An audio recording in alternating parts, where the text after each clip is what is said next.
ನನಗೆ ಬೇಕಾದನ್ನು ಕೇಳ್ತೇನೆ. ಕೊಡ್ತೀರಲ್ಲ? ತಕ್ಕನೆ ಈವುದು ನಿಮ್ಮಯ ಶಿರ ಇಬ್ಬರ ಪ್ರಾಣ ಕೊಡಿ.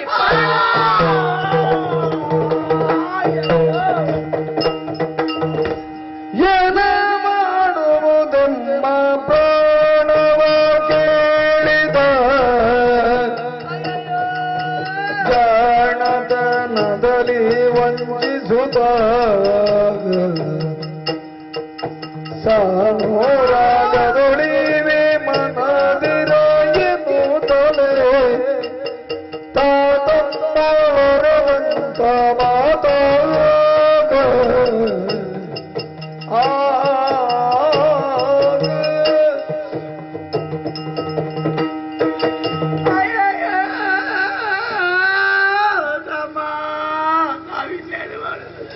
ಅಣ್ಣ,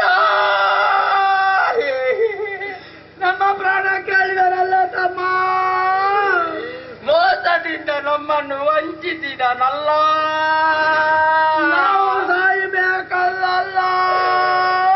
ನಾನು ಪ್ರಾಣ ಕೊಡಬೇಕಲ್ಲ. ಏನು ಮಾಡೋದು ತಮ್ಮ?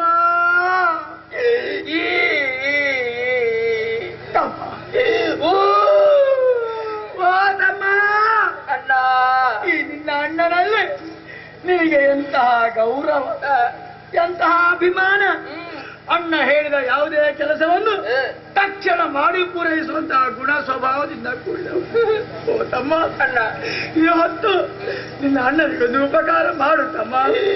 ಏನಣ್ಣ, ಎಂತಹ ಉಪಕಾರ ಬೇಕಾದರೂ ಮಾಡುತ್ತಿದ್ದೆ ಅಣ್ಣ. ತಮ್ಮ, ನಾವು ಅವರಿಗೆ ಮಾತು ಕಟ್ಟಿದ್ದೇವೆ. ಆದ್ದರಿಂದ ನಿನ್ನ ಪ್ರಾಣ ಕೊಟ್ಟು ಈ ನಿನ್ನ ಅಣ್ಣನ ಜೀವ ಉಳಿಸು ತಮ್ಮ. ಅಣ್ಣ, ಏನೋ ಹಾಗಾಗ್ತದೆ ಹೇಳು. ಯಾಕಾಗುವುದಿಲ್ಲ? ನೀನು ನನ್ನ ಅಣ್ಣನಲ್ವೇ? ಹೌದು. ಅಣ್ಣನಿರುವಾಗ ತಮ್ಮ ಮೊದಲು ಸಾಯುವ ಕ್ರಮ ಉಂಟೋ ಹೇಳು. ಅದಕ್ಕೆ ನೀನೇ ಮೊದಲು ಸಾಯಬೇಕಾದವನಲ್ವೇ? ಅದಕ್ಕೆ ಬೇಕಾಗಿ ಮೊದಲು ನೀನು ಸಾಯಿ, ಅವನ ಮಾತನ್ನು ಉಳಿಸಣ್ಣ. ತಮ್ಮ, ಅಣ್ಣ ಮೊದಲು ಸತ್ತರ ತಮ್ಮನಿಗೆ ನಿರ್ದೇಶನ ಮಾಡಲಿಕ್ಕೆ ಮತ್ತೆ ಯಾರಿದ್ದಾರೆ ತಮ್ಮ? ಅಣ್ಣ, ನಾನೇ ಇಲ್ಲ ಅಂತಾದ ಮೇಲೆ ನಿನ್ನ ನಿರ್ದೇಶನ ಯಾವ ಕರ್ಮಕ್ಕೆ ಹೇಳು?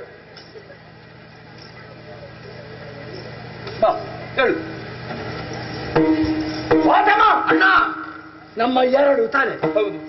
ಅವನದು ಒಂದು ತಲೆ ನಮ್ಮನ್ನು ವಂಚಿಸಿ ಭಾಷೆ ತೆಗೆದುಕೊಂಡಿದ್ದ. ಹೌದು. ಸಾಯ್ತಾವಲ್ಲ, ಈ ದುಃಖ ನಮಗೆ ಬೇಡ. ಯೋಚನೆ ಮಾಡ್ತೇನೆ. ಹಾಗೆ ಕೊಡಿ, ಬರ್ತೇವೆ. ಮತ್ತೇನು, ನೀವೇ ಇಲ್ಲದ ಸ್ಥಳದಲ್ಲಿ ನಮ್ಮ ಪ್ರಾಣವನ್ನು ಪಡೆ. ಗೊತ್ತಿಲ್ಲ ನಿಮಗೆ? ಹರಿಯರೆನ್ನಯ ಮೇಲೆ ಮರುಳರೆಂದನು ತಲೆ ಕರುಣಿಸಿ ಜ್ಞಾನ ದೃಷ್ಟಿಯನು ನೆರೆಯಲು ವಿಶ್ವರೂಪ ತುಳಿಸುತ್ತಲೇ ನೆರೆ ತುತಿಸಿದರು ಹರಿಯರು. ನಾನು ಯಾರು, ಇವರು ಯಾರು ಅನ್ನುವಂತ ವಿಚಾರವನ್ನು ತಿಳಿಯದೆ ಮತಿಹೀನರಾಗಿದ್ದಾರೆ. ಇವರಿಗೆ ಸುಜ್ಞಾನವನ್ನು ಕೊಡುವುದರ ಜೊತೆ ನನ್ನ ವಿಶ್ವ ವಿರಾಟ ರೂಪವನ್ನು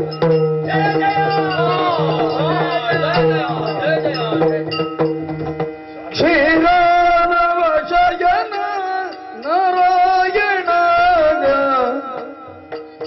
ನೀರಜದಳ ನಯನ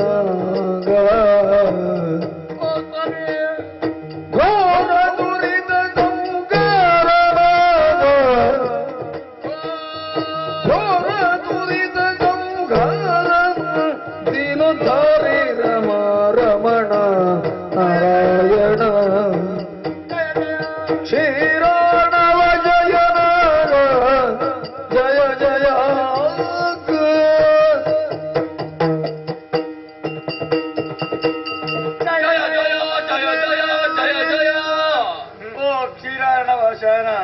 ಸ್ವಾಮಿ, ನಿನ್ನನ್ನು ನಾರಾಯಣ ಹೀಗೆ ನಾವು ಸ್ತುತಿ ಮಾಡ್ತೇವೆ. ನಾರ ಅಂದರೆ ಈ ನೀರು, ಅದನ್ನೇ ಆಶ್ರಯವಾಗಿ ಉಳ್ಳವ ಯಾವನು ಅವನೇ ನಾರಾಯಣ. ಸ್ವಾಮಿ, ಅಜ್ಞರಾದಂತಹ ನಮ್ಮ ನೆತ್ತಿಯ ಮೇಲೆ ಕೈ ಇಟ್ಟು ನಮಗೆ ಸುಜ್ಞಾನವನ್ನು ಕರುಣಿಸಿದ್ದಿ. ನಮ್ಮ ಕಣ್ಣುಗಳಿಗೆ ನಿನ್ನ ವಿಶ್ವ ವಿರಾಟ ಸ್ವರೂಪವನ್ನು ಕಾಣುವಂತಹ ಸೌಭಾಗ್ಯವನ್ನು ಕರುಣಿಸಿದ್ದಿ. ಈಗ ನೀನು ಮತ್ತೆ ನಾವು, ನಮ್ಮೊಳಗಿರುವಂತಹ ಸಂಬಂಧ ಏನು ಎಲ್ಲವೂ ಮನದಟ್ಟಾಗಿದೆ. ಸ್ವಾಮಿ, ನೀನು ವಿಸ್ತಾರವಾದಂತಹ ಸಿಂಧು ನಿನ್ನಿಂದಲೇ ಸಿಡಿದು ಬಿದ್ದಂತಹ ಉಪಾಯ ಬಿಂದುಗಳು ಇದನ್ನು ನಿನ್ನಲ್ಲಿಯೇ ಒಂದಾಗಿಸಿ ನಮ್ಮ ಜನ್ಮ ಸಾರ್ಥಕ ಮಾಡಬೇಕೆಂದು ಪಾದದಲ್ಲಿ ಪ್ರಾರ್ಥನೆ ಮಾಡ್ತೇವೆ. ಭಗವಂತ ಮೃತ್ಯುಂಜಯ ಮಿತ್ರ ಪವಿತ್ರ ನಿತ್ಯ ಸಮ್ಮತಿ ಪಾತ್ರ ಮತ್ತೆ ಭವವರದ ದೈತ್ಯಮಯ ಗಜಪತ್ರ ಪಂಚವಕ್ರ ಪವಿತ್ರ ಮೃತ್ಯುಂಜಯ ಮಿತ್ರ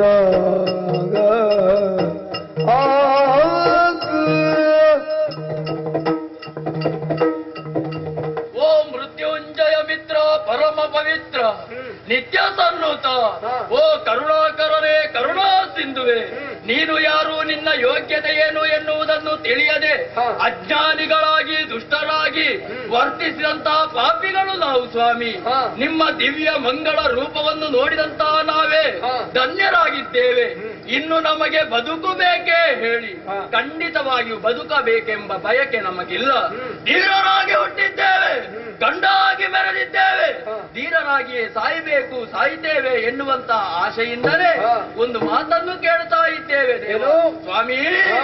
ಶಾಶ್ವತವಾದಂತಹ ಮೋಕ್ಷ ಪದವಿಯನ್ನು ಅನುಗ್ರಹಿಸುವುದರ ಮೂಲಕ ನಮ್ಮನ್ನು ಉದ್ಧರಿಸಬೇಕು, ರಕ್ಷಿಸಬೇಕು ದೇವ. ಕರುಣೆ ಭಜವನು ಧೈರ್ಯಸ್ಥರಾಗಿರಿ. ಜಂಘೆಯೊಳಿರಿಸಿ ದೈತ್ಯರ ಶಿರಗೆಳರು ಸೌಕರಿಸುತ್ತಲೇ ಮಾತ್ರವೇ ಅಲ್ಲ, ಮೇಧಸ್ಸನ ಜಲಧಿಯಲಿ ಧರೆಯ ಸೃಜಿಸುತ್ತ ಮೇದಿನಿಗೆನು ತಿರಿಸಿ ಬೆದರನು ನಾಭಿ ಕಮಲದಿ ಮೆರೆವ ಕಮಲ ಜನನ್ನು ನೇಮಿಸಿ ಸೃಷ್ಟಿ ಕಾರ್ಯದಲ್ಲಿ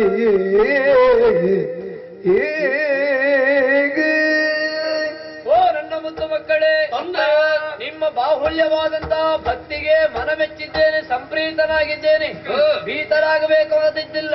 ಅದಕ್ಕಾಗಿಯೇ ನಿಮಗೆ ಅಭಯ ಪ್ರದಾನ ಮಾಡುವುದರ ಜೊತೆಯಲ್ಲಿ ನಿಮ್ಮ ಮನಸ್ಸಿನ ಆಸೆಯನ್ನು ನೆರವೇರಿಸುವುದಕ್ಕಾಗಿ ಇದೋ ನನ್ನ ಜಂಗೆಯನ್ನೇ ವಿಶಾಲವಾಗಿ ಹರಡಿದ್ದೇನೆ. ಯಾಕಪ್ಪ ಇದು? ನೀರೇ ಶೋಕದ ಸ್ಥಳದಲ್ಲಿ ನಿಮ್ಮ ಪ್ರಾಣವನ್ನು ಪಡೆಯಬೇಕು ಅಂತ ಕೇಳಿಕೊಂಡವರು.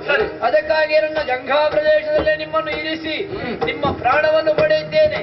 ಮಾತ್ರ ಅಲ್ಲ, ಈ ಪ್ರಾಣೋತ್ಕ್ರಮಣದ ಸ್ಥಿತಿಯಲ್ಲಿ ನಿಮ್ಮ ಮನಸ್ಸಿನಲ್ಲಿ ಏನಾದ್ರೂ ಇದ್ರೆ, ಆಶೆಗಳಿದ್ರೆ ಕೇಳಿಕೊಳ್ಳಿ, ನೆರವೇರಿಸಿಕೊಡ್ತೇನೆ. ಅಪ್ಪ, ನಿಮ್ಮ ಕೈಯಿಂದಲೇ ಕ್ಷಣಾರ್ಧದಲ್ಲಿ ನಾವು ಸಾಯಲಿಕ್ಕಿದ್ದೇವೆ. ಆದ್ರೆ ನಾವು ಯಾರು ಮುಂದೆ ಮರತೇ ಹೋಗಿತ್ತು. ಆದ್ದರಿಂದ ಅನಾಮಧೇಯ ಅಂತ ನಮಗೆ ನಾಮಕರಣ ಮಾಡಬೇಕು. ನಿಮ್ಮ ಹೆಸರ ಜೊತೆಯಲ್ಲಿ ನಮ್ಮ ಹೆಸರು ಶಾಶ್ವತವಾಗಿ ಉಳಿಯುವಂತೆ ಅನುಗ್ರಹ ಮಾಡಿ. ಮಕ್ಕಳಿಗೆ ಹೆಸರಿಡಬೇಕಾದದ್ದು ತಂದೆಯಾಗಿ ನನಗೆ ಆದ್ಯ ಕರ್ತವ್ಯ. ಅದಕ್ಕಾಗಿಯೇ ಮದಿರದ ಕಾಂತಿಯನ್ನು, ಮೃದುವಾದ ದೇಹವನ್ನು ಹೊಂದಿದಂತಹ ನಿನಗೆ ಮಧುವೆಂಬುದಾಗಿ ಹೆಸರು. ಕಠಿಣವಾದಂತಹ ದೇಹವನ್ನು ಹೊಂದಿದಂತಹ ನಿನಗೆ ಕೈಟವನೆಂಬುದಾಗಿ ಹೆಸರು. ಸಂತೋಷವನ್ನು ಕೊಂದು ಮಧುಸೂದನನಾಗುತ್ತೇನೆ, ಕೈಟವರನ್ನು ಕೊಂದು ಕೈಟವಾಂತಕನಾಗುತ್ತೇನೆ. ಮಧು ಕೈಟವರಾದಂತಹ ನಿಮ್ಮನ್ನು ನನ್ನ ಜಂಗಾ ಪ್ರದೇಶದಲ್ಲಿ ಕೊಲ್ಲುವುದರ ಮೂಲಕ ನಿಮ್ಮ ಮೇಧಸ್ಸನ್ನು ಈ ಜಲದಿಗೆ ಸೇರಿಸ್ತೇನೆ. ಈ ಜಲದಲ್ಲಿಯೇ ಒಂದು ಪೃಥ್ವಿ ನಿರ್ಮಾಣ ಮಾಡ್ತೇನೆ. ಮಧುಕೈಟವರ ಮೇಧಸ್ಸಿನಿಂದ ನಿರ್ಮಾಣವಾದ ಪೃಥ್ವಿಗೆ ಮೇಧಿನಿ ಎಂಬಂತ ಹೆಸರನ್ನು ಕೊಟ್ಟು ನಿಮ್ಮ ಹೆಸರು ಚಿರಸ್ಥಾಯಿಯಾಗುವ